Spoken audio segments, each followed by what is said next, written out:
Bwana Yesu apewe sifa. Tunaenda kujifunza katika maandiko Kumbukumbu la Torati 6, Deuteronomy. Wasia mlango wa kwanza mpaka chini. Bwana Yesu apewe sifa. Tufungue katika kitabu ya maandiko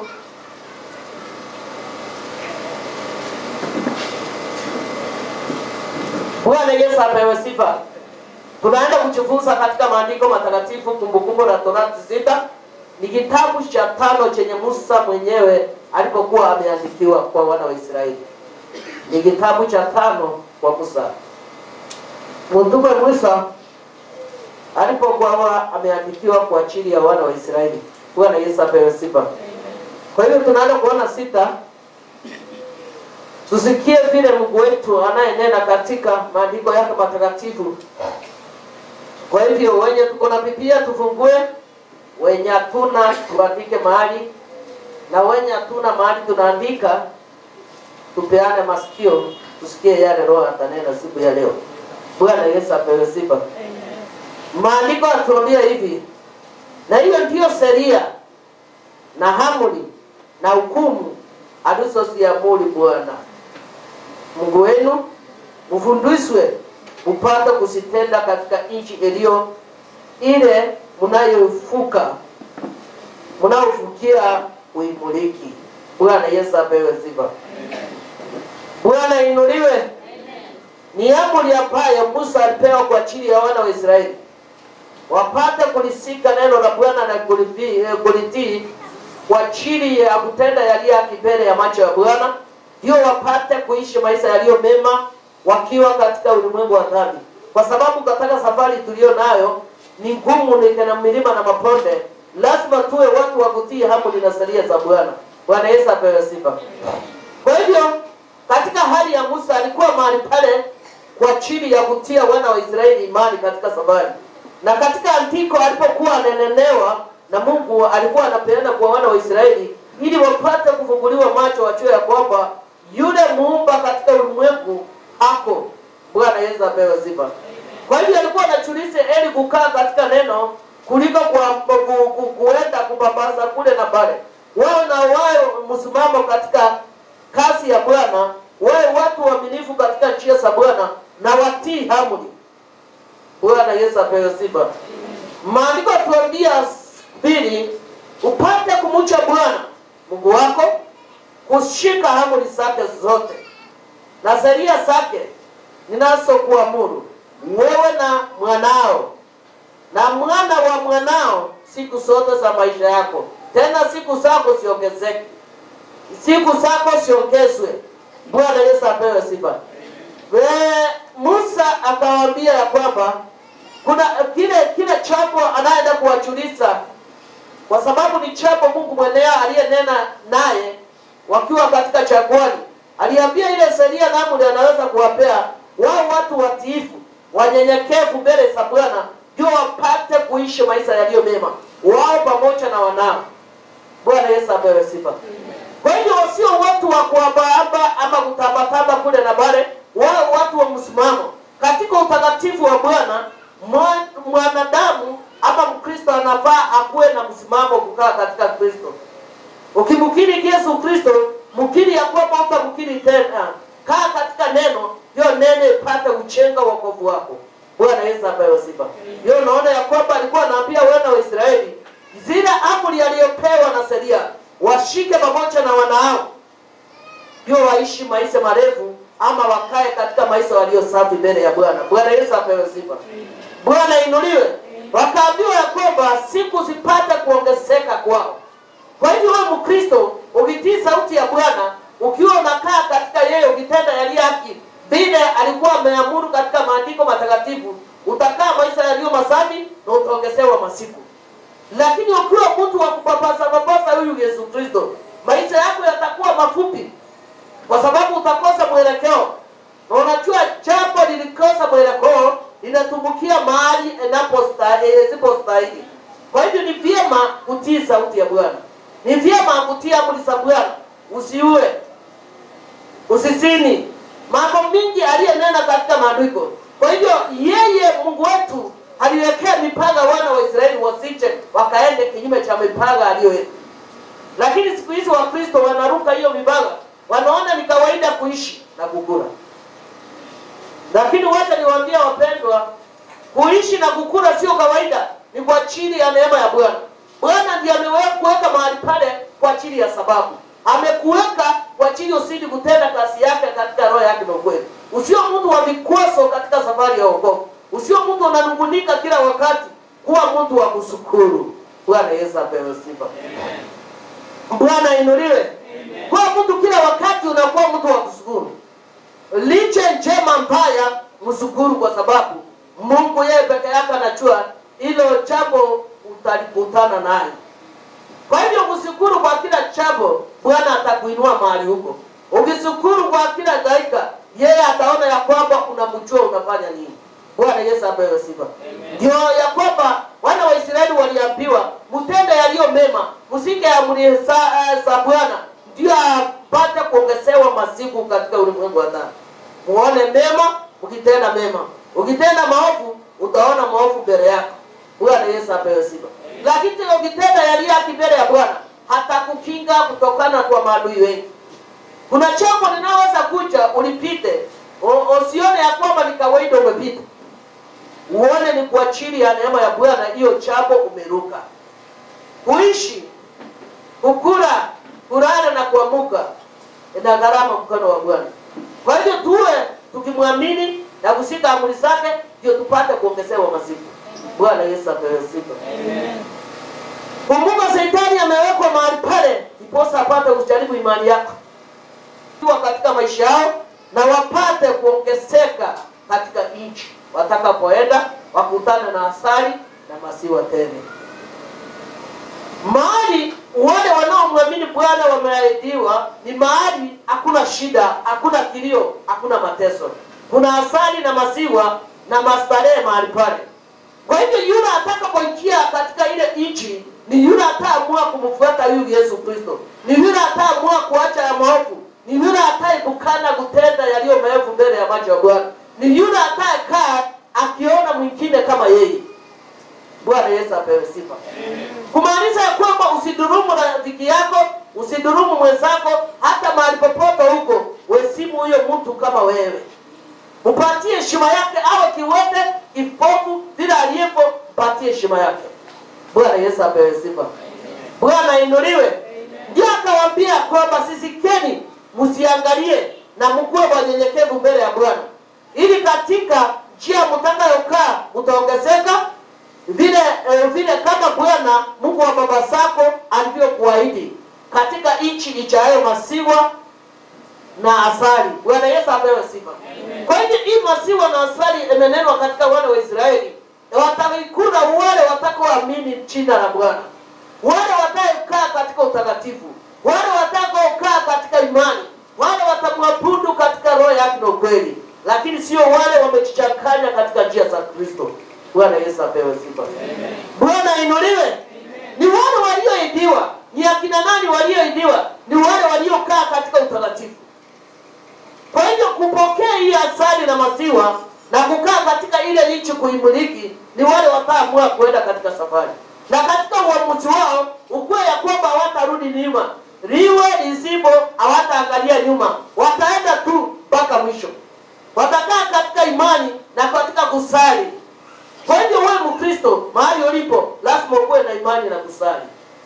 Lazima ujue ya kwamba Bwana anakuona yale yote unatenda. Hata ukitenda katika siri, hakuna siri mbele ya macho ya Bwana. Unaweza kutenda yaliyo siri mbele ya rafiki yako, lakini mbele ya Bwana yeye anatazama akiwa katika kiti yake enzi, kwa sababu yeye anasema tuko chini ya miguu yake. Kwa hivyo lazima tumheshimu huyu Baba ndio tuingie katika ile nchi ya ahadi. Na katika ile nchi ya ahadi utaingia bila madoadoa. Ukiwa umejichanganya utaiona. Kwa sababu mahali pale hakuna shida, hakuna kilio. Ni mahali wataingia wale wameamini na kulinda utakatifu wa Bwana. Kulinda utakatifu ya Bwana ni kujitenga kutenda maovu. Kulinda utakatifu ya Bwana ni kuepukana kudhulumu wenzako, kupiga mwenzako vita baridi, kumwendea chini, kumsemea yaliyo maovu. hiyo ni kufanya nini? Ni kutenda yaliyo mwovu mbele ya macho ya Bwana. Kwa hiyo wale wataenda katika hii safari ni wale wataamua watusiwe na wamfanyiwe nini, hawataacha huyu Yesu Kristo. Wakati umeokoka ni wengi wataongoa juu ya wokovu wako, kwa sababu Shetani yako mahali pale kwa ajili ya kujaribu. Mara mingi nasema Shetani hapitii kwa hewa. Shetani ako kati yetu ili kujaribu imani yetu ya tutoe katika neema ya Bwana. Kwa hivyo wewe utaamua unatoka wapi unaelekea wapi. Wewe utachua umesimama wapi. Na mahali huko kuna stahili kukaa. Mahali huko, mahali unaelekea ni wapi. Bwana Yesu apewe sifa. Amen. Bwana inuliwe. Kuna wale walio katika safari wamefikiri wamefika. Hii safari ya tujafika ni zito. Inatakikana tusikane maombi tusikane mikono katika maombi. Inatakikana tuombee sisi kwa sisi. Bwana Yesu apewe sifa. Kwa hivyo katika maandiko yatuambia kwamba hakuna aliye mtakatifu hapa duniani. Hii safari tuko nayo ni kujitakaza mpaka mwisho. Kila wakati unatakaza. Unaambia Bwana akuoshe na damu yako, akutenganishe na maovu, akufundishe kunyamaza wakati maovu yanatokea. Haleluya. Amen. Bwana Yesu apewe sifa. Hakufundishe kukaa kama yeye. Bwana Yesu apewe sifa. Hata ikiwa hakuna mtu yeyote anaweza kulinganisha na yeye, unamwambia akuweke, akufinye ustahili mbele ya macho yako. Bwana Yesu apewe sifa. Kwa hiyo katika hii safari ni ngumu kwa wale wasioamini. Ni rahisi. Unajua sio wengi walikuwa wanajua kwamba hekalu itatangwa na ingio leo.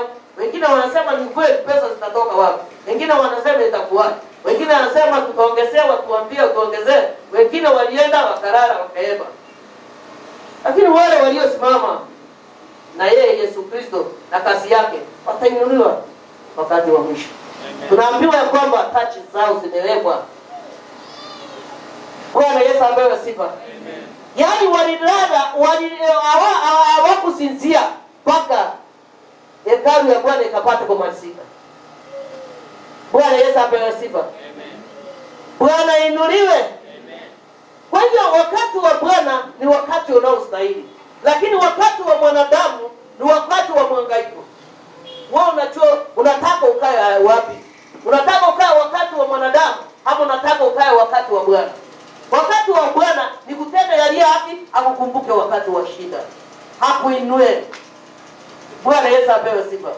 Wakati majaribio yatakuja, wakati vita itakuja kwako, utamwambia kumbuka Bwana, nilitenda hili na hili. Hiyo ndiposa kazi yake ipate kuendelea.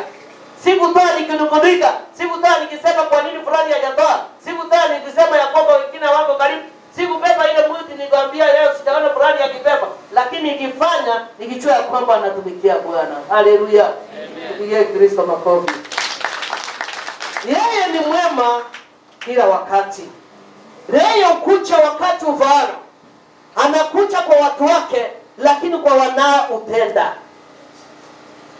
Yeye ni mwema, hukuja wakati ufaao. Hukuja kwa watu wake na upenda kwa wanae. Haleluya. Amen. Hukuja kwa watu wake na upenda kwa wanao. Kwa hivyo yeye ni mwema kwa kila wakati. Yeye hukuja wakati ufaao. Ukimuita usichoke kumuita. Kuna jambo inaweza kuja kutingizie, kuonyesha ya kwamba yuko katika laini. Lakini demo unazidi kuomba na kumuita Yesu Kristo, yeye huitika kwa raha. Ndio nasema ya kwamba Shetani hayuko mbali. Hako kwa wale wanaosema wamemwamini. Na hako mahali pale ili kujaribu wao waone imani yao iko wapi. Wacha tuzingize hii kikao, ndio tuone watasema nini. Wataongea juu ya nini. Lakini wewe unaomwamini, yeye alisema ataipomoa siku ngapi? Na baada ya hiyo utaiche? Yeye ni mwaminifu. Yeye apenduki. Yeye akiamua katika safari anaamua. Tukae kama yeye, tufananishwe na yeye, kwa sababu sisi ni wanawake. Bwana Yesu apewe sifa. Amen. Ni wakati mwema. Bwana anastahili kuinuliwa. Utainua Bwana ukiwa wapi? Hii ni wakati ungefaa uniwe Bwana. Umwambie Bwana wewe unastahili. Mimi nataka senti ya kutoa mahali pale. Ndio onekane wewe ndio Bwana unaonibariki. Nisike tu vazi lako. ndio niinuliwe pamoja na wewe. Bwana Yesu apewe sifa. Yule mwanamke aliona ni heri asike lile vazi, lakini wale waliona alidhuru kazi ya Mungu. Lakini yeye alijua kwamba nikisika kwa imani itaonekana uponyaji wangu. Bwana Yesu apewe sifa. Hivi wakati kulitingizwa, inaonekana wewe utainuliwa na nani? Ni wakati wa kuinuliwa, ni wakati huu. Kulikuwa kunaendelea jambo fulani, na wewe upate kuingia mahali pale uinuliwe na Yesu Kristo. Bwana Yesu apewe sifa. Maandiko yatuambia sikiza Israeli. Bwana Mungu wetu, Bwana ndiye mmoja. Bwana Mungu wetu na Bwana ndio Mungu mmoja. Haleluya. Bwana Yesu apewe sifa. Naye mpende Bwana na Mungu wako kwa moyo wako wote na kwa roho yako yote na kwa nguvu zako zote. Bwana Yesu apewe sifa. Musa akawaambia wana wa Israeli ya kwamba Bwana Mungu ni Mungu wao na ni Mungu mmoja. Hakuna Mungu mwingine, hakuna miungu, kwa sababu yeye ni Mungu mmoja anayekuja kuhukumu miungu. Kwa hiyo akawaambia mkiamua kufuata yeye, mpende Mungu wako kwa moyo wako wote, kwa roho yako yote na kwa nguvu zako zote. Musa alikuwa na maanishaje akiambia wana wa Israeli wapende Mungu wao na moyo wao wote na nguvu zao zote na roho yao yote? Bwana Yesu apewe sifa. Akawaambia wakiamua kumtendea, ukiamua kumtendea Bwana, utatenda ukiwa na kuhusika. Utasema kila siku ni mimi navua hivi tabaa. Utasema mbona sijawahi kuona mama kanisa hapa. Utasema kila wakati mimi ndio napanga kule mbele, lakini utafanya hiyo kazi na moyo wako wote. Bwana Yesu apewe sifa. Amen. Bwana inuliwe. Amen. Kuna jambo niliyokumbuka katika maombi. Nikaambia Mungu usikubali nilemewe katika hekalu yako. Kwa sababu wewe ulijua hekalu yako itaendelea, na usikubali tulemewe kwa sababu Shetani yeye yako kando anachungulia ni nini kitaendelea. Wataweza.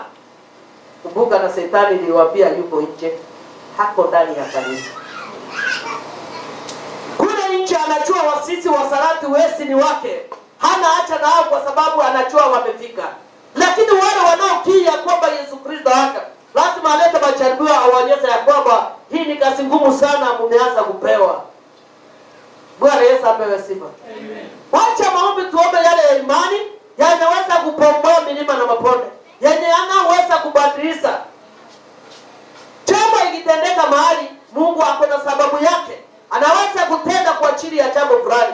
Tunaweza kulaumu ya kwamba ni vibaya kutendewa hayo yote, lakini Mungu ukuja na jawabu moja. Mwanadamu ulalamika badala ya kupiga makofi, amwambie Mungu ni asante kwa ajili ya upomaji. Tunamshukuru na kuinua kwa sababu tunajua uko na sababu ya kupomolewa na kujengwa tena. Bwana Yesu apewe sifa. Lakini kama Mkristo unafikiria mpaka hapa, unaanza kutenda, tunaanza kulaumu serikali, tunaanza kulaumu wenye vijiji, tunaanza kuambia ni mbaya. Yaani unaanza kutoa jawabu zako mingi, lakini Bwana wetu anakuja na jibu moja. Bwana Yesu apewe sifa. Yeye anakuja na jibu mbili, anakuja ya moja, anajua ni kwa nini. Kwa sababu tungesema tupomoe sasa, kulia kuna tulia, tuchende, tungesema wacha tuendelee hiyo kwa sababu inatosa. Ni uongo ama ni kweli? Kwa hiyo yeye Mungu wetu akuja kuna mipango. Yeye akuja tusije tukamlaumu kwa sababu jawabu yake ni moja. Eko wapi kama ya mwanadamu? Tukae katika kumuita yeye. Tujue yeye ni mwenye mipango miema. Tujue yeye akona mipango miema kwa walio wake. Yeye utenda kwa watu wake. Yeye utenda makuu kwa wanawake. Kwa hivyo tusije tukalaumiana.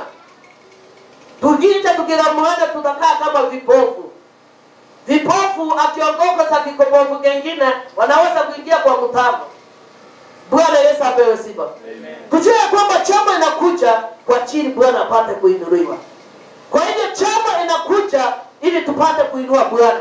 Na wakati wewe Bwana anainuliwa, unakuwa wapi? Ndio Bwana alitaka kuchunguza moyo wako. Ajue utamuinua pamoja na yeye ama siku hiyo utakuwa katika safari, ama siku hiyo utaacha wakati ukutafute. Usiongojee wakati ukutafute. Sisi ndio tunatafuta wakati kwa ajili ya kumuinua Yesu Kristo. Sisi ndio tunatafuta wakati wa kufua mavazi kuelekea kanisani Sunday. Ni uongo ama ni kweli? Kwa hivyo katika kazi yake lazima tutafute wakati ndio kazi yake ipate kukamilika, ndio apate kuinuliwa. Hii ndio wakati Bwana alitaka kuinuliwa kati yetu. Bwana Yesu apewe sifa. Amen. Bwana inuliwe. Amen. Kwa hivyo maandiko yatuambia, Musa akawaambia, mpendeni huyu Mungu wenu, kwa sababu huyu Mungu wetu ni mmoja. Hakuna miungu ingine tunategemea. Ni yeye tunaabudu. Yeye ukuja wakati ufao. Wakimuita walio wake uitika kwa haraka. Bwana Yesu apewe sifa. Amen. Bwana inuliwe. Kwa hivyo akawaambia ni Mungu mmoja tu. Hakuna Mungu mwingine. Mpende kwa moyo wako, mpende kwa roho yako, mpende kwa kila wakati, kwa sababu yeye ni Mungu. Bwana Yesu apewe sifa. Ukiwa unampenda huyo Mungu, uweze ukampenda ukinungunika, uweze ukaongea ukitenda. Kwa hiyo baraka zitakaa mbali nawe. Lazima ufanye vile maandiko matakatifu kumbukumbu. Agano la kale ilikuwa inaambia wana wa Israeli. Bwana Yesu apewe sifa. Sita yatuambia, na maneno haya ninayokuambia kuamuru leo yatakuwa katika moyo wako, nao wafundishe watoto wako kwa bidii, na kuyanena uketipo katika nyumbani yako, na utembeapo njiani, na ulalapo na uondokapo. Bwana Yesu apewe sifa. Musa akaambia wana wa Israeli hiyo maneno anayowaambia, wakuje kufundisha watoto wao kwa bidii, wakuje kuwafundisha vile wanaweza kutii huyu Mungu, wakuje kuwafundisha vile wanaweza kuenda katika neno la Bwana, wakuje kuwafundisha vile wanapenda huyu Mungu wao na moyo wao wote na roho yao yote. Unajua ukipenda Mungu na moyo wako wote, uweze ukawa wivu kwa ajili ya jirani yako. Uweze ukawa wivu kwa ajili ya biashara ya jirani yako. Uweze ukawa mwenye vita kwa ajili ya kazi ya jirani yako. Bwana Yesu apewe sifa. Ndio Musa akawaambia haya maneno yote anayowaambia leo, fundisheni watoto wenu. Ulalapo amkapo, waendapo ukiwa njiani, uketiapo wafundishe. Vile wanaweza kukaa katika utakatifu, vile wanaweza kukaa katika amri na sheria za Bwana. Kwa hivyo hakuambia Waisraeli wakae wakiachua hao, wanaachilia watoto wake. Waambie watoto wako wanafaa ukae hivi. Waambie watoto wako wanafaa wakae hivi. Waambie watoto wako watii amri. Haleluya. Amen. Bwana Yesu apewe sifa. Amen. Mwelekebishe akiwa vile alivyo. Ndiye akajua kwamba mtumishi wa Bwana anafaa kuheshimiwa. Wajue ya kwamba kiongozi katika nchi yetu ya Kenya anafaa kuheshimiwa. Ajue ya kwamba yule aliye jirani mkubwa wangu aninafaa kumheshimu. Bwana Yesu apewe sifa. Amen. Heshimu Mungu wako na moyo wako wote, na roho yako wote, hata na fikira zako zitende yaliyo. Bwana Yesu apewe sifa. Na mahali unakopoenda, fundisha watoto wako. Waambie mimi wakati nilipokuwa hivi, Mungu alisema nikae hivi. Na mimi nataka mkae katika njia za kumfurahisha Bwana. Sio za kumdhuru Bwana. Nataka mkae vile Bwana anataka. Bwana Yesu apewe sifa. Amen. Bwana inuliwe. Ndio akanena akawaambia kwamba wao wakae vile maneno alipokuwa ameamuliwa kwao. Bwana Yesu apewe sifa. Wafundishe watoto wao wakae vile jinsi vile Mungu anataka wakae katika hali iliyostahili mbele ya Mungu. Ndio wasije wakapokea laana. Bwana Yesu apewe sifa. Tutafakari haya roho wa Bwana alinena katika Musa. Hiyo ni wakati wa kale aliponena. Mungu aliponena na manabii. Na wakati aliowafundisha ya kwamba wakae vile, na akawaambia isitoshe waambie watunze watoto wao vile wanaweza kukaa katika hema la Bwana. Akawaambia mlalapo mnamkapo, waambie kose wacha hizi kose. Kwa hivyo kumaanisha kwamba kosa huwezi ukafunika, Wacha kosa itwe kosa. Wacha mabaya itwe mabaya. Usifunike mbaya kwa ajili ya kutetea jirani yako. Usifunike mbaya kwa ajili unataka kuondoa mwingine kwa kesi. Usiongee mbaya kwa ajili ya kufanya ya kusurubisha mwingine, kwa kusaliti mwingine, lakini kwa mtakatifu na mwaminifu katika njia za Bwana. Bwana Yesu apewe sifa. Amen. Maandiko yatuambia nane, yafunge, akawaambia yafunge yawe dalili juu ya mkono wako, nayo utakuwa kama tebe katikati ya macho yako. Mtumishi wa Bwana akaambia wana wa Israeli, akaambia haya maneno yote amewapea. Alipokuwa amenonewa na Mungu wake, yafunge. Yafunge yakuwe dalili katika mikono yao. Kila mahali waendapo wakumbuke na kulisoma. Bwana Yesu apewe sifa. Amen. Akaambia itakuwa kama utepe. Utepe ni nini wasomaji? Utepe. Wanagana wanafunzi walidambu Kiswahili wakaleta Zeni. Utepe ni nini? Kati ya macho yako. Ni nini iko kati ya macho yako? Ngongi. Ni nini iko kati ya macho yako? Ongea English kwa sababu mlikuwa Uingereza sana.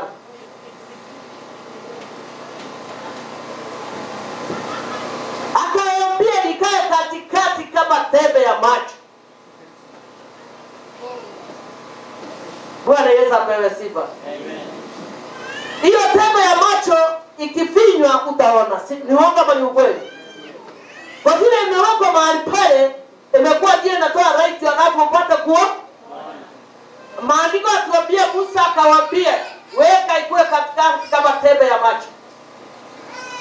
Kwa hiyo yale maneno aliyofundisha yakamilike katika utakatifu wa Bwana. Yale maneno aliyowapatia wasicha wayakarapuuze, wakuwe watu wa kushika, yakuwe dalili katika mikono yao. Kila mahali wanaenda wakumbuke. Unajua mtu akikumbuka hata asu. Mtu akisoma hii agano la Bwana hataweza kufanya nini? Kuasi. Atakumbuka kudhulumu mwenzako ni vibaya. Kuondea mwenzako mahali anafanyia biashara ni vibaya. Kumfitini ndiastakiwa kubwa ni vibaya. Bwana Yesu apewe sifa. Amen. Kwa hiyo atachua hiyo chamo ya kufanya ni baya. Akiwa na ile tebe, akiangalia atafanya, lakini akiwa kipofu hataona. Bwana Yesu apewe sifa. Ndio akaambiwa ya kwamba yafungeni katikati ya mikono ya vidole yenu ikuwe dalili. Bwana Yesu apewe sifa. Mkristo mwenye ameokoka anaonekana ni Mkristo. Hata kuongea kwake, hata mahali anaishi, hata kazini, hata kutembea kwake anaonekana ni Mkristo. Uongo ama ni kweli? Kama unajitambulisha, Roho wa Bwana anakutambulisha. Kuongea tu. Kwa sababu mwenye anaokoka anaongea na hekima. Sio mtu wa kubayuka. Sio mtu wa kupiga nduru wa viovu. Sio, unajua ukitoka katika laini ya Bwana unakaa kama mtebe mkebe ina maji ama drum. Ukiwoge napiga kelele tu. Yaani kila kitu badala unaacha Mungu peke yake akupe jawabu, unakuwa na majibu. Yaani nyingi nyingine eleweki, unatoka wapi unaelekea wapi. Lakini Mungu akanena na Musa akawaambia, ambia wana wa Israeli wafuate amri zangu, wafuate sheria zangu, wakae katika unyenyekevu na watii sheria zangu ndio wapate kuishi maisha mengi, waongezeke. Kwa hiyo kuongezeka kwa wana wa Israeli, ikiwa wataenda na kumtii huyu Mungu, wataongezeka zaidi na watafuka katika mahali walipokuwa waidiwe, wakae mahali pale, wakae mastarehe, mahali pale ndio kulio na asali na maziwa. Bwana Yesu apewe sifa. Tisa yatuambia tena yaandike juu ya miimo ya nyumba yako na juu ya malango yako. Yaani alimwambia kila mahali andike ikuwe kumbukumbu. Yaani unaomba, alikuwa anaomba asije akakosea yote. awapee amri, awapee masharti. Wakati watakapoasi, wasija wasema hatukufundishwa, hatukuambiwa, hatukutabiriwa. Siwezi tunasema hivi. Tusije tukakuwa kwamba tunamjaribu huyo Mungu. Tuwe watu wa kuamini na kutenda yale yake. Tuwe watu wa kutii na kueruka na kufanya yale yake. Tuwe watu wa kusikana pamoja katika hii safari. Hii safari kusikana pamoja, tunatiana nguvu katika Mungu. Lakini ukiwa unasikana pamoja, unasikia tege inarushwa pande hii, ngumi inarushwa pande hii, utakaa katika maombi. Sasa kupigana na ile tege. Ndio wengi wanaharibu wakati wa kupigana ndege, wa kupigana makofi, wakiacha neno la Bwana likiwa lina nini? Linasema. Kwa sababu wako mahali pale wanashughulika kupigana makofi, wanashughulika kurushiana mikono, lakini wanapaacha neno la Bwana limekoma. Lakini Musa akawaambia waandike kila mahali, waandike ikae katikati kama tembe ya macho, kaandika katika vidole kwa dalili. Pia akawaambia juu ya miimo ya nyumba yake na juu ya malango yake yaandikwe mahali pale, ikuwe kumbukumbu kwa wana wa Israeli. Bwana Yesu apewe sifa. Na wakiandika haya yote, wafunze watoto wake vile wanaweza kukaa kumcha huyu Bwana. Bwana Yesu apewe sifa. Waambia ili ni koso na ili ni nzuri. Unafunza vile naweza ukaa, ndio sicho kapokea laana. Bwana Yesu apewe sifa. 10 tena itakuwa atakapokwisha Bwana Mungu wako ukuleta katikati nchi aliyowaapia baba zako Ibrahimu na Isaka na Yakobo, ya kuwa atakupa miji mikubwa mizuri usiyochenga wewe. Akawaambia ile walikuwa wameitiwa baba zao Ibrahimu, Isaka na Yakobo, ile miji mikubwa, wakitii amri za Bwana. Ukitii kukaa vile Bwana anafanya, anakupanua Bwana. Hata watu watashangaa, wafikiri umeenda Kituyo, umeenda Mombasa, kumbe ni Bwana amekuinua. Hata kuinua kila mahali. Akawaambia haya yote mkiyatimiza, mkiandika katika mkone ilikuwa dalili, mkiandika katika miumo ya nyumba yenu na milango, na mkifundisha watoto vile wanaweza kutii, hata ile nchi imechengwa na wengine tutaimiliki. Haleluya. Tupigie Kristo makofi. Maandiko yatuambia yale walioishi baba zao Ibrahimu, Isaka, Bwana Yesu apewe sifa, atawapea yeye. Kwa hiyo watamiliki ile nchi, hawakuchenga, watapewa. Kwa hiyo wataitwa kuwa wabarikiwe kwa sababu ya kutenda yale yake. Bwana Yesu apewe sifa. Kwa hiyo naona Mungu wetu ametuaidia yaliyo mema tukutenda yale yake. Ukitendea mwenzako, utasema umempenda mwenzako. Utasema umempenda Mungu wako, ili yaje unapiga mwenzako vita. Utaambia umempenda Mungu wako, ili hali unadhulumu mwenzako kule mlipo, jirani yako utaki kumuona ati unampenda.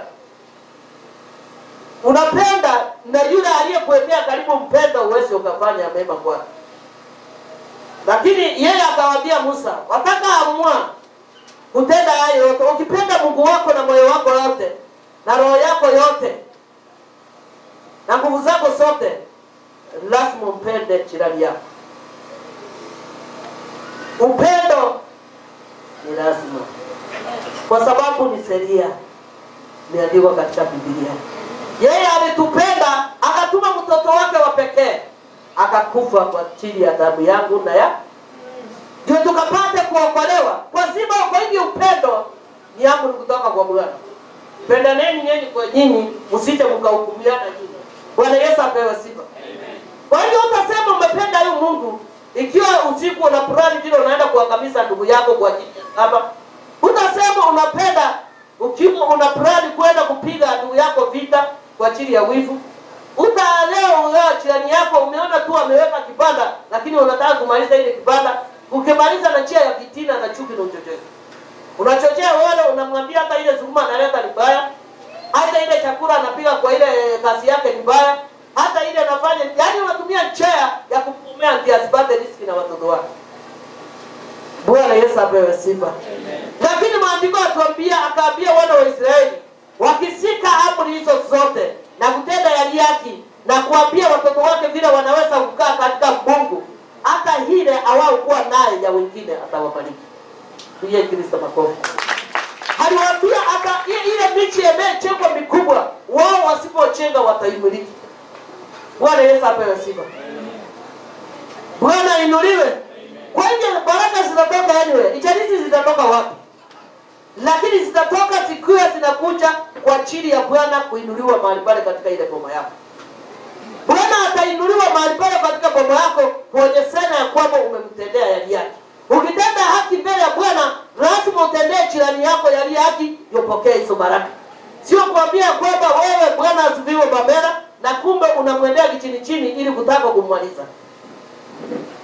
Bwana Yesu apewe sifa. Kwa hiyo uchatimiza upendo. Upendo ni kuonyeshana umependa Bwana, upende jirani yako vile alivyo. Utende yaliyo mema kwake, ndio Bwana apate kuinuliwa katika familia yako. Mungu Bwana atainuliwa katika familia yako kwa wewe utatenda yaliyo mema na utafundisha watoto njia za Mungu. Ndio maandiko yanatuambia. Bwana Yesu apewe sifa. Amen. Bwana inuliwe. Amen. Kwa hiyo huyu Mungu wetu anatupenda. Na vile maandiko yanatuambia yeye ni Mungu mmoja. Sio Mungu wawili. Yeye ni mmoja tu tunaomwabudu. Bwana Yesu apewe sifa. Amen. Akawaambia kwamba atawapea yale mahali michi mikubwa misuri isiyochenga na hao wapate kumiliki. 11. Na nyumba zimejaa vitu vyema vyote zisizochaa wewe, usizochaza wewe, na visima vimefukuliwa usivyo kufukua wewe, masaba ya mizabibu na mizeituni usiopanda wewe, nawe utakula na kushiba. Zile nyumba michi mikubwa itaandaliwa kwa wale watu wanaomwamini, wanatii sheria za Bwana, utenda yaliyo mema, wanajua kubarikiza. Haleluya. Maandiko yatuambia, akawaambia hata ile michi itakuwa na vitu wao wasiodunua, watavipata mahali pale, wataselekea bila hawakupata. Yeye Mungu mwenyewe atajua bila ataleta mbele yake. Bwana Yesu apewe sifa. Amen. Bwana inuliwe. Amen. Kwa hivyo katika njia ya kutenda yaliyo mema, ukiwa katika ulimwengu wa dhambi, lazima kuwe karamu njema inaandika vyema. Lazima kuwe barua inayosomeka kwa watu wote. Wakikuona hata mahali wanasema unastahili kuitwa mwana wa Mungu. Sio unafika mahali pengine unabadilika. Ukija kanisani wewe ni mnyenyekevu. Bwana Yesu apewe sifa. Yaambiwa penduka mahali hiyo na banduka ukia hivi, lakini kule nje wewe ni mbwa mwitu. Kule kasini wewe ni mbwa mwitu. Kule mahali unatembea unasumbua watu. Bwana Yesu apewe sifa. Yeye anataka yule mnyenyekevu, yule mwenye kutii sauti zake, yule mwenye kukaa na yeye yule mwenye kumpenda na moyo wake wote. Utaniambia unapenda Mungu na upendi jirani yako. Lazima upende jirani yako, thibitisha uko na roho ya upendo ndani yako. Huyo Mungu unaompenda umemwona wapi? Na yeye anasema yale mtakayomtendea, tendea wenzako. Kwa hiyo lazima utendee jirani yako, mvalize, mkulize, mwenye sana umempenda, ndio Mungu athibitishe uko na upendo wake. Yeye alikuwa na upendo, akaachilia mtoto wake akatezwa kwa niaba yako na yangu, ndio tupate ukombozi. Kwa hiyo kuwa na upendo, mwenye sana kwa jirani, kwa ndugu, kwa yeyote alipo, muonyeshe uko na upendo. Sio ule upendo wa kiwewe, sio ule upendo wa kufunika wengine macho. Bwana Yesu apewe sifa. Kuwa na upendo usiopimika. Kuwa na upendo usio na kilego. Kuwa na upendo usio una mwisho. Kusema ya kwamba mpenda ndio Mungu athibitishe uko na upendo ndani yake. Ndio awesabu kuwe mwenye haki katika hema ya Bwana. Bwana Yesu apewe sifa. Alisema atatupatia michi tukio tutamwamini na kutenda yaliyo wake. tutapatiwa michi, tutamiliki ile michi yenyewe, hatukuchega sisi wenyewe. Tutachasiwa vyombo mbalimbali, vitu ya dhamana kubwa, mahali pale sisi hatukuweza kuweka, lakini itaitwa kwa yetu kwa chini kutenda yaliyo. Kwa hiyo nyumba yako itabadilishwa kile utatenda yaliyo haki. Itabadilishwa kiwa wewe utaweza kutendea mwenzako yaliyo haki bila kumpinya kando kando. Bwana Yesu apewe sifa. Utapenda mtoto wa jirani yako, utamvalisha. Bwana Yesu apewe sifa. Utampatia kila anahitaji ikiwa utakuwa nacho. Bwana Yesu apewe sifa. Kwa hiyo upendo uinua Yesu Kristo akiwa katika kiti ya enzi. Uinua Mungu wetu akiwa mahali pale, kwa sababu anasema wale wataotenda vile yeye anasema, yeye atawainua, atawapatia mahali pa kumiliki, na vitu wataweka mahali pale. Wao hawakufanya nini? Kuweza kuweka mahali pale. Bwana Yesu apewe sifa. Na maandiko yatuambia 12, ndipo ujitunze usicho ukamsahau Bwana aliyekutoa nchi ya Misri, nyumba ya utumwa. Akawaonya, akimalizia kuwaonya kwamba usiche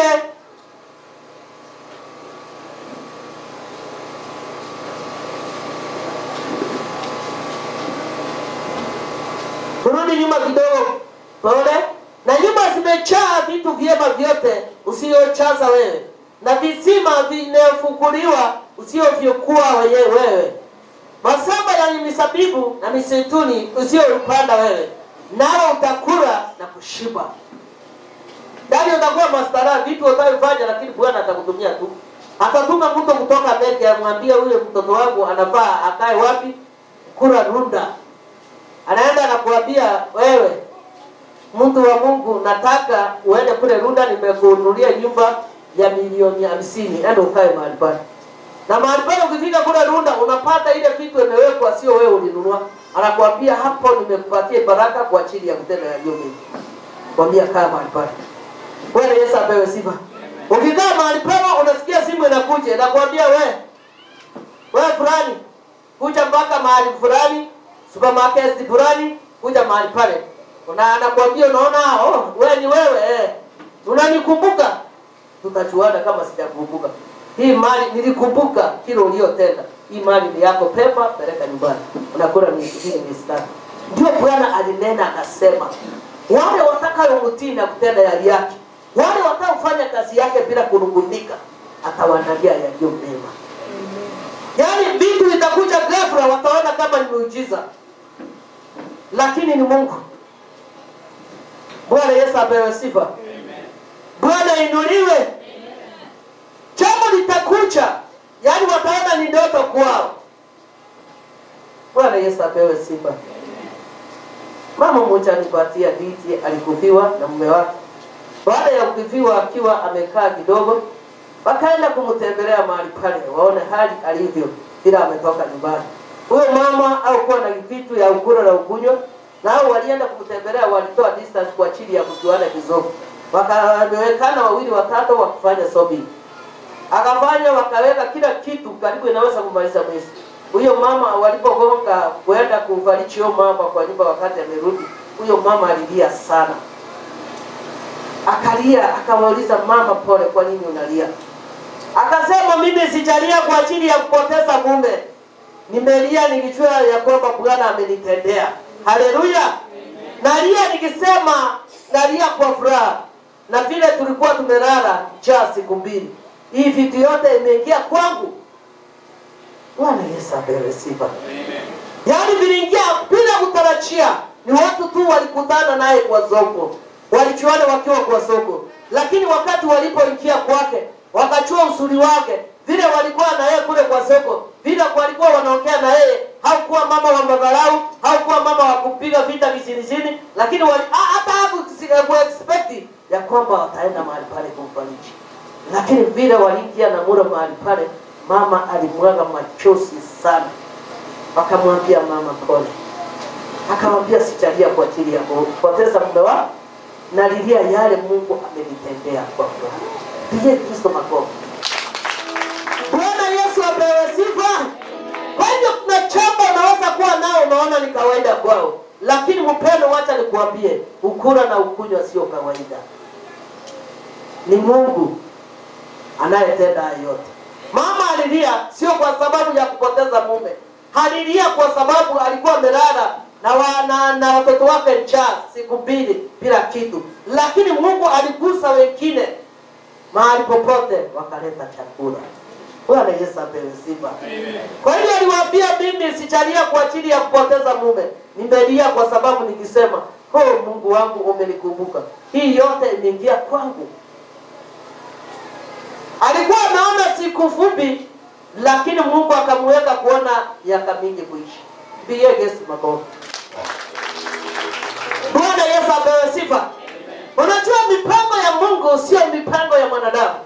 Unaweza kuwa na shida uone umefika mwisho, lakini ile mwisho wako ni mwisho wa kuinuliwa. Tupigie Kristo makofi. Ile mwisho unaona umefika mwisho ndio mwisho wa kuinuliwa, sio mwisho wa kuangamia. Kiwa wewe unatenda mazuri, unakaa katika utakatifu ya Bwana, unakaa katika kumucha na kumuogopa. Kumucha na kuogopa Yesu Kristo ni kuacha kutendea mwenzako maovu. Hiyo ndio kumucha Bwana. Kudhulumu jirani yako, kumuona sio mtu, kushindwa mbele yake. Bwana Yesu apewe sifa. Bwana inuliwe. Bwana ukuja wakati ufaao kwa watu wake, lakini utenda kwa wale wanaomcha wana wake. Bwana Yesu apewe sifa. Ukiona ile machozi mama alimwaga, ni machozi ya furaha ndani yake. Wao wakaona wametisikia kwa sababu alikuviwa. Lakini yeye akasema, mimi sijalia kwa ajili ya kukuviwa, mimi nimelia kusema ya kwamba Mungu wangu umenikumbuka. Wengine mkununulia sukari, unaona ni kawaida, si ndio? Hakuna kawaida. Ukipokea kilo, shukuru. Mbona mama msee ukimpelekea vitu hata maji, anakuambia asante mwanangu, ubarikiwe. Lakini asante nisikumbuka, niliona siku hizi kushukuru ni kipawa. Kwa hii generation tulio nayo, ni uongo ama ni kweli? Kushukuru ni kipawa. Bwana Yesu apewe sifa. Bwana ainuliwe. Kushukuru na kuanga kipawa. Kuna watoto napenda kutumanga. Wakati anakuja kwangu nikimwambia sasa nataka hiyo endo nunue hii na hii, hata ukimpatia misinya 100 anaishika na mikono mbili. Bwana Yesu apewe sifa. Kushukuru ni kipawa. Sisi alivyoelewa, si anaona ni kawaida kupokea hiyo kutoka kwa mtumishi wa Bwana. Anaona ni kipawa. Bwana Yesu apewe sifa. Bwana inuliwe. Bwana Yesu apewe sifa. Kushukuru ni kipawa. Ambia Bwana, nikiinama nikiamuka unipatie kipawa ya kushukuru. Kwa sababu kushukuru unachulisha Bwana unataka kuishi. Unataka baraka zidumu ndani yako. Unataka baraka zipate kubanuka mahali huko. Kutokapo endapo ubanuka. Bwana Yesu apewe sifa. Bwana inuliwe. Kwa hivyo kila jambo ukucha wakati ufao. Bwana Yesu apewe sifa. Yeye akaambia wana wa Israeli watii na watende yaliyo mbele ya Bwana. Yeye atawachazilisia yote. Watende yaliyo masiri. Hata ukitukanwa, ukitusiwa, kulisa na mulee. Bwana yale Bwana atatenda. Bwana Yesu apewe sifa. Bwana inuliwe. Baraka sikuishi vile unatarajia. Ati wewe ni mwenye bidii katika kazi yako, ati wewe ni mwenye bidii katika biashara yako, ati wewe ni mwenye bidii katika nyumba yako. Baraka zinakuja kulingana wewe umesipanga. Sio baraka zinakutafuta. Wewe ndio unatafuta baraka. Kwa hiyo Mkristo anafaa atafute baraka kwa Bwana. Kivipi? Kushukuru unakuwe mtu wa kutoa. Shamaniza kutoa hapa kanisani tu. Mahali popote hapo pitapo, ukiona mwingine ana shida mzibishe. Hiyo ndio kutafuta baraka. Hiyo ndio kutabuka nini? Kwa kubaniwa katika maisha yako na kuongezewa masiku. Bwana Yesu apewe sifa. Bwana inuliwe. Mama mmoja wakati nilimwambia ndio nisaidie kule safari. Aliwewe Lambani akaniambia ya kwamba mama, nililima ile saba yako nikaambia Mungu na mimi anikumbuke nikiwa katika ile saba. Kamuuliza unamaanisha nini? Hivyo vile nimekuambia mama. Alinijibu hivi. Ni vile nimekuambia hivyo. Akasema nimeingia katika saba ya watumishi wako. Na kile nabadilia na kuona kuvuna. Unikumbuke na mimi unibariki. Bwana Yesu apewe sifa. Amen. Bwana inuliwe. Amen. Kwa sababu wewe kuona mtu akifanyia kazi, utaka kumulipa, unamwambia tolewana, anakuambia yewe kile unataka unaona kinastahili kupewa, mpe hicho. Nani ataweza kusema hivi? Tumbue furaha, tuwe mkono. Sio unaona hakuna kanisa. Hakuna hata mmoja. Yeye nikimuita mahali pale, namwambia nataka uniambie dada atakupea nini? Ananiambia, "Ai mama, kile unaona kinastahili kupewa mbili. Unafaa unipe. Najua kile nitachukua nitakuwa baraka kwako." Bwana Yesu apewe sifa. Amen. Bwana inuliwe. Amen. Lakini sisi tumekataa. Hatuwezi tukasema tutapiga hesabu nyingine ya kuongezea ya wizi.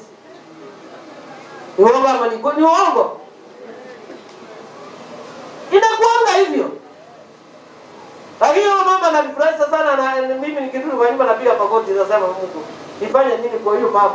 Kwa sababu hii ni nini? Ni challenge. Ameniambia wewe ndio utaona. Bwana Yesu apewe sifa. Namwambia nione nikupatie hata asilimia yenu kutoka. Ukiona hilo utanipea na hiyo ndiye itanibariki. Bwana Yesu apewe sifa. Amen. Bwana inuliwe. Amen. Akasema nimekanyaga katika hii saba. Na hii kazi nafanya katika hii saba. Hizi baraka nimeona katika hii saba. Na mimi nikienda unikumbuke Mungu wangu. Bwana Yesu apewe sifa. Amen. Bwana inuliwe. Amen. Lakini wafanyikazi wengi wanataka kuchungwa ndio wafanye kazi iliyo njema. Ni uongo. Ni uongo zaidi. Wanataka kuchungwa. Wakichungwa ndio watakuwa transparent. Wakikataa kuchungwa hawatafanya kazi kama ile yao. Ni uongo kama ni kweli kanisa. Ndio maandiko yatuambia kwamba tukae waaminifu tuongezewe masiku. Bwana Yesu apewe sifa. Tukae katika njia za kumcha Bwana. Tukae katika kumuogopa Bwana. Kuogopa Bwana ni kuogopa kuendea mwenzako maovu, kudhulumu mtoto wa jirani yako, kupiga vita mwanafunzi yoyote aliye mahali hapa. Hamjawahi kuona vipofu wakiwa wameachiliwa kazi mbovu ni kubwa? Mmeweza kuona? Kwa hiyo kuna vita vilio na mwisho. Na wakati ule unaona kuna vita sana, umeona Mungu amekuacha na ameona ya kwamba uona otherwise hiyo Bwana anakuja anaonekana. Kwa hiyo wengine tunaangalia baraka kwa sababu hatujui kusimama na neno. Hatujui kumheshimu huyu Bwana. Hatujui kulinda utakatifu wake na kukaa katika neema zake vyema. Ndio kwa sababu tumekosa baraka. Tunakaa katika hali ya kuyumbayumba kumpapasa huyu Yesu Kristo, tukisema sisi wa Kristo tunajua Mungu, tunajua kutenda, lakini hatuna yale ya kutenda yaliyo mbele ya Bwana. Bwana Yesu apewe sifa. Bwana inuliwe. Wewe ukiachiliwa hata mahali uko nao mahali huko, kwa transparent yako utapokea baraka. Bwana Yesu apewe sifa. Ikiwa unapewa hela 5, weka shukuru Bwana. Piga magoti kwa nyumba yako. Mwambie Baba nakushukuru kwa hii chapa. Hii ni 5, unaangalia hii familia niko nayo. Inataka kukula na kukunywa. Ninataka kukua kama kunywa na kuvaa vyema. Mungu nirehemu katika hii uipanue. Yaani yeye kisiwe. Wewe unachua kupaya watoto vitu rispi akuita mkate umpe chiwi sio? Wewe unampatia mkate mzuri. Lakini wewe tunataka mali ya aka. Wewe tunataka kupanua mkono kabla hujabanuka. Bwana Yesu apewe sifa. Bwana inuliwe. Ukipesa na kumonika ile pesa ile msaada ni kidogo sasa ananilipa. Ile kitu ni kidogo napewa. Nikienda mahali pale na drop hivi na hivi pata pesa. Ile pesa unatoa mahali pale, unatoa pesa ya laana. Kwa sababu Mungu atakubali ukue naso.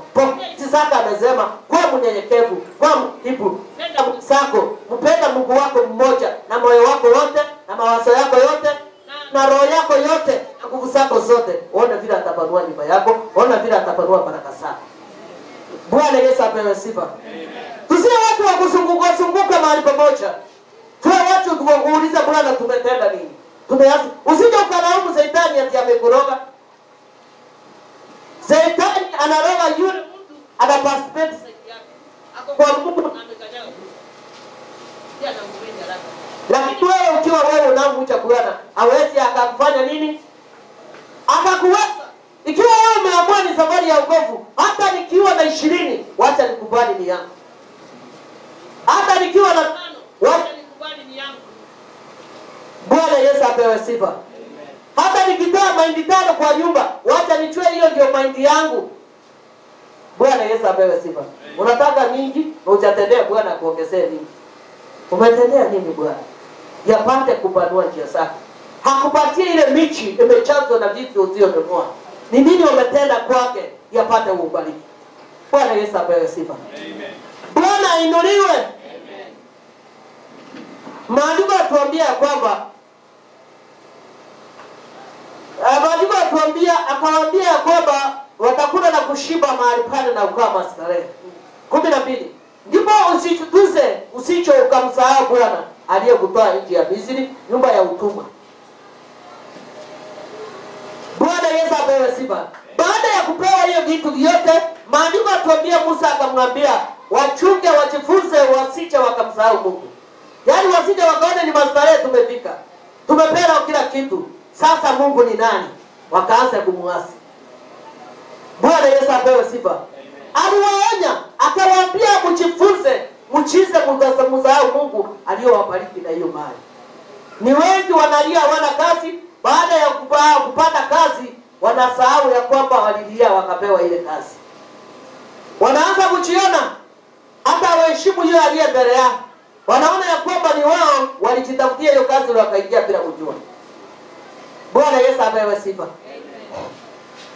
Lakini itafika wakati wajue ya kwamba hawajui. Bwana Yesu apewe sifa. Musa akawaonya wana wa Israeli, haya yote mkinyenyekea mbele ya Bwana, mtenda kulingana na sheria na amri zake, atawapatia vyote. Lakini mkumbuke mjifunze, msije mkamsahau. Ni wangapi unaona ya kwamba Mungu anawainua, anawaponya, anawafungua, anawatoa mahali pengine. Baada ya miezi 2-3 wanaanza kuongea kinyume juu ya hema ya Bwana ama watumishi wa Mungu. Ni wangapi? Si ni wengi? Ndio hiyo onyo ilitoka kwa Musa. Kaambia yale yote mtapewa, lakini mjifunze. Bwana Yesu apewe sifa. Amen. Msifunze baada ya kupokea hayo yote, msije msahau Mungu wenu. Bwana Yesu apewe sifa. Amen. Sijui wakibarikiwa wapendwa, wanasahau mahali waliotoka. Wanasahau kwa sababu mwanzoni hawakuwa na msingi. Uwezi ukasahau Mungu mahali amekutoa. Uwezi ukasahau Mungu alikutoa katika charibana, alikutoa katika magonjwa ya kifo, alikutoa katika umaskini mbaya, amekuinua, lakini hutaki kuona, unachiona wewe. Unajua Mungu wetu hataki yule amechiona, kwa sababu anasema mali yote uliyo nayo ni mali yake. Amekupatia kwa ajili ya sababu. Na hiyo sababu amefanya naye, lazima uifanye kulingana na neema na mapenzi ya Mungu. Bwana Yesu apewe sifa. Bwana inuliwe. Yakicha majaribio, unajua hii ni majaribio yamekuja kwako. Yakicha ni neno la Bwana, unajua hii ni neno la Bwana, nataka ufanye nini? Utimiza. Kwa hiyo utajua yote ni majaribio na neno la Bwana ikiwa utakaa katika utakatifu. Lakini ikiwa utakaa katika utakatifu, utakaa kama kipofu. Utajua unapanda wapi, unaelekea wapi. Lazima upande mahali panapostahili. Usipande mahali kila mahali kwa chini kuna pandwa. Sijui kama mnanielewa. Panda mahali yanapostahili. ndio Bwana apate kuinuliwa katika hema lake, ndio Bwana apate kuinuliwa katika nyumba yake. Bwana Yesu apewe sifa. Ndio Musa akaambia wana wa Israeli wajifunze wasije wakamsahau na kumwasi. Baada ya kupokea hivi vitu vyote wasije wakamsahau Mungu. Wachione. Ni wengi tunaona Wakristo wanamwasi wanamsahau. Baada ya kupokea uponyaji, baada ya kupokea Mungu wa ndoa, miezi 2-3 anachiona. Anakuambia wewe ukicheza mimi nitakupiga na nikulipe. Wewe unaniambia nini? Kama hii niko nayo, kama hii niko nayo. Unajua vitu ya ulimwengu tutaiacha. Magorofa, maploti tutaiacha. Tunaiweka kwa ajili ya wakati. Ndio neno la Bwana endelee. Na ukiwa maskini sana utadharauliwa. Kwa hivyo lazima ukae katika laini ya Bwana, ndio Mungu ajue ya kwamba atakuelekeza katika njia gani. Ndio malaika wa Bwana wakupeleka ripoti kwake, wanasema yule anastahili kuwa mcha Mungu, yule anastahili kumwongezea kile ulicho nacho, kwa sababu ni mwenye upendo na mwenye huruma. Nani akwambia Mungu anabariki na mwenye wivu?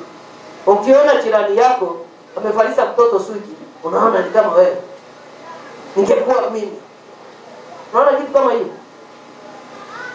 Lakini ujue malaika wako mahali pale wakuchunguza.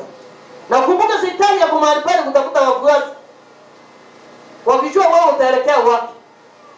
Bwana Yesu apewe sifa. Bwana inuliwe. Yeye akawaambia Bwana Yesu apewe sifa. Ndipo mjifunze msimsahau Mungu. Msimsahau Bwana aliyewatoa katika nchi ya Misri, nyumba ya utumwa. Mche Bwana Mungu wako, ndiye atakayomtumikia na kuapa kwa jina lake. Usifuate miungu mingine katika miungu ya mataifa wawasungukao, kwani Bwana Mungu wako aliye katikati yako ni Mungu mwenye wivu. Isije ikawaka juu yako hasira ya Bwana Mungu wako ukaangamize kutoka nchi ya uso wa nchi. Bwana Yesu apewe sifa. Akawaonya kwa Masihi akawaambia ujichunge msije mkaangamizwe, kwa sababu Mungu wenu ni Mungu mwenye wivu. Akiubariki waenda katika njia sana. Akiwaambia hivyo tenda yaliyo mema. Usijipige kifua mbele ya wengine, lakini ukuwe mnyenyekevu mwenye kutii. Bwana Yesu apewe sifa. Kwa hivyo sina mwingi, Bwana awabariki na asidi kuwainua mahali mko. My name is Leon and I have a memory verse. From Psalms chapter 37 verse 23 and 24, it says, "The Lord guides people on the way they should go and protect those who listen. If they fall, they will not stay down, because the Lord will help them up." Thank you, welcome. My name is Thank you for the people and the power of the statement in the name of the memory verse. The memory verse is coming from the book of Psalms chapter 29 verse 11. It says, "The Lord gives them to his people and blesses them with peace." Thank you and welcome. My name is Sarah Fong and I have a memory verse. My memory verse comes from the book of Psalms chapter 27 verse 3. It says, "Children are a gift from the Lord, are rich blessed." Thank you and welcome. Nilikuwa nimelala nikasikia odi odi, nikapata shetani nikampiga kofi moja, akalia woi woi, nikarudi kulala, nikasikia odi odi, nikapata